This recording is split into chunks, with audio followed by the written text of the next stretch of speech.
चलिए ना, इस वीडियो में बताएंगे आपको ओम का नियम, ठीक है ना। ओम का नियम असल में होता क्या है, और इस बेसिकली ये मान लीजिए क्लास 10th के लिए वीडियो जा रही है, ठीक है ना।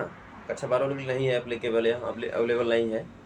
तो ये क्लास 10th वालों के लिए है, ठीक है ना। क्योंकि क्लास 12 में जो होता है ओमी परिपथ, अनोमी परिपथ, या उसे कहिए ओमी प्रतिरोध या अनोमी प्रतिरोध, तो उसके बारे में टॉपिक बात करेंगे, ठीक है ना। तो पहले क्लास 10th के लिए है, जो बच्चों के लिए क्या नाम है अवेलेबल है।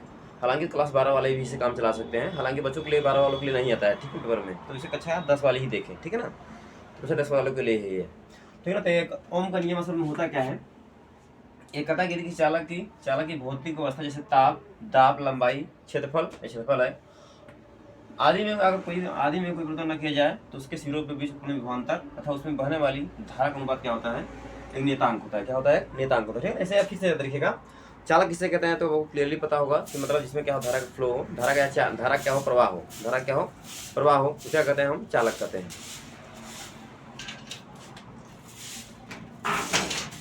आराम से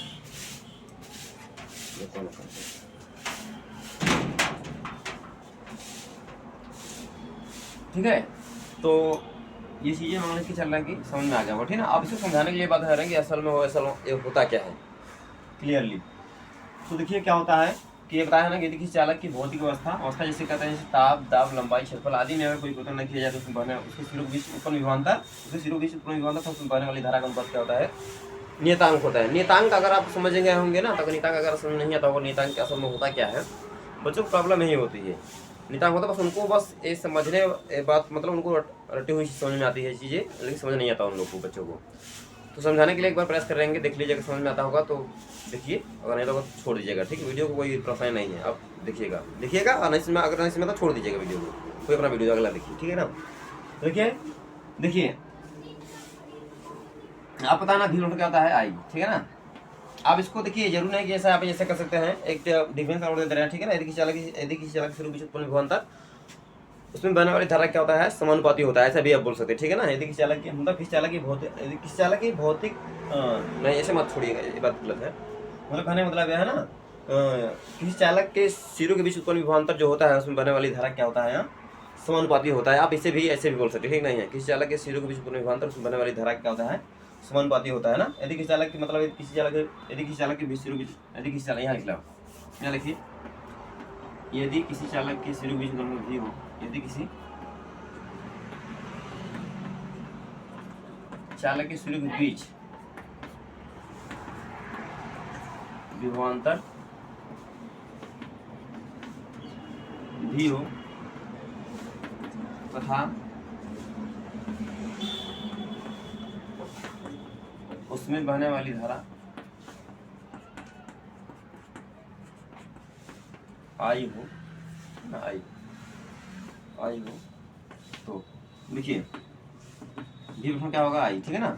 मतलब जो कहने मतलब यह है ना कि जो विभवांतर होता है वो क्या होता है, वो क्या धारा पर क्या निर्भर करता है, ठीक है ना। मतलब वोल्टेज बढ़ने पर क्या होगा, धारा बढ़ेगा, और धारा अगर ज़्यादा होगा तो क्या वोल्टेज उसका क्या होगा, यहाँ ज़्यादा होगा। विभवांतर मतलब कहीं तो वोल्टेज, ठीक है ना।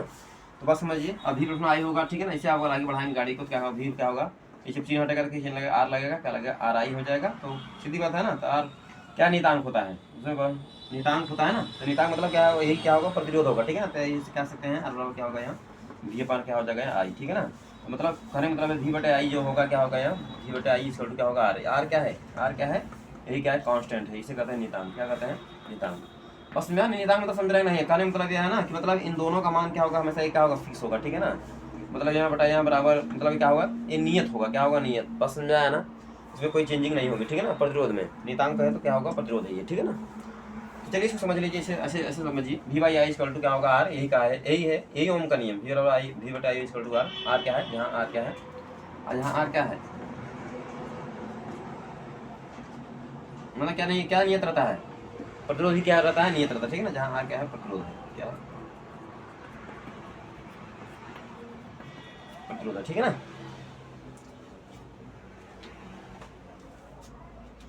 चलिए इसको यहाँ समझिए, ठीक है ना।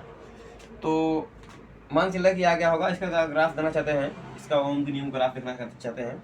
तो मतलब वी बाई आई मतलब आर नियतांक होगा, इसका ग्राफ अगर खींचेंगे तो क्या होगा, यहाँ वी था आई के विभवांतर तथा तथा धारा घनत्व धारा के मध्य घनत्व धारा के मध्य आरेख, ठीक है। आरेख ये ग्राफ ये, ठीक है, दोनों को देखेंगे, ठीक है ना।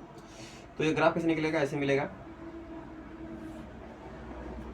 ये क्या मान लीजिए एक्स, ये क्या है एक्स, ये क्या है एक्स से क्या है वाई अच्छे, ठीक है नहीं है, ये क्या एक्स है क्या है वाई अच्छे, ठीक है ना। तो दिखाई दे रहा होगा, मान चल रहा है कि नहीं दिखाई दे रहा होगा, चलिए अच्छा नहीं दिखाई दे रहा होगा तो ये देखिए, तो इसको मिटाते रहे, इसी पर ये देख लीजिए।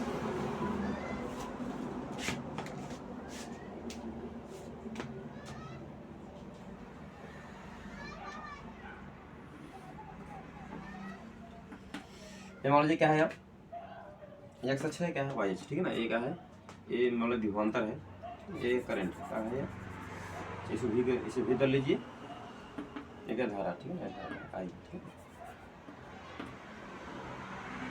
इसमें है ना, तो कहने मतलब भी जाएगा अनुपात क्या होगा, एक नियतांक होना, बस समझाएगा नहीं है। तो इसको ग्राफ का है, बीच बीच से ग्राफ जाएगा है कि नहीं है।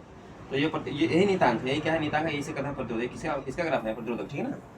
तो ग्राफ इसका क्या होगा, यहाँ ए ओम का नियम ग्राफ होगा, ठीक है ना। बस समझाया ना, अगर ऐसे में कमेंट करिएगा, अगर कोई तकलीफ हो बताइएगा, ठीक है ना। तो कक्षा 10 वालों के लिए है, चाहे तो भी आप चाहे अब ध्यान दीजिएगा एक बार और इसमें याद रखिएगा। चलिए इसमें बता दे रहे हैं, यदि किसी चालक के सिरे के बीच उत्पन्न विभवांतर 1 वोल्ट हो, यदि किसी चालक के सिरे के बीच उत्पन्न विभवांतर का कितना हो 1 वोल्ट हो, कितना हो 1 वोल्ट, ठीक है ना। तो उसमें बहने वाली धारा का अनुपात, बहने वाली धारा 1 एम्पीयर हो, तो उसमें चालक प्रतिरोध कितना होगा 1 ओम हो, कितना होगा। कहने मतलब यह है ना कि अगर चाहे तो इसके ऐसे भी लिख सकते हैं। तो चलिए इधर देख लीजिए, बता रहे हैं आपको, ये तो लिख लिए होंगे, लिख लीजिएगा अच्छी तरीके से, ठीक है ना। अगर नहीं तो कमेंट करिएगा, ठीक। यदि किसी चालक मतलब यदि किसी चालक के सिरे के बीच उत्पन्न विभवांतर कितना हो 1 वोल्ट हो, कितना वोल्ट हो 1 वोल्ट, ठीक है ना। भी मतलब कितना हो 1 वोल्ट हो, है कि नहीं है। और आई कितना हो 1 एम्पियर, कितना हो 1 एम्पियर हो। जो प्रतिरोध कितना होगा भी 1/1 होगा ना, 1/1 होगा ना, 1 कितना 1 होगा नहीं है। तो प्रतिरोध कितना निकलेगा, कितना आएगा, और कितना आ जाएगा 1 वोल्ट है, 1 वोल्ट है, एक क्या है एम्पियर, क्या हो जाएगा 1 वोल्ट प्रति एम्पियर, क्या होगा 1 वोल्ट प्रति एम्पियर कहिए या कहिए 1 ओम, क्या कहिए 1 ओम, ठीक है ना।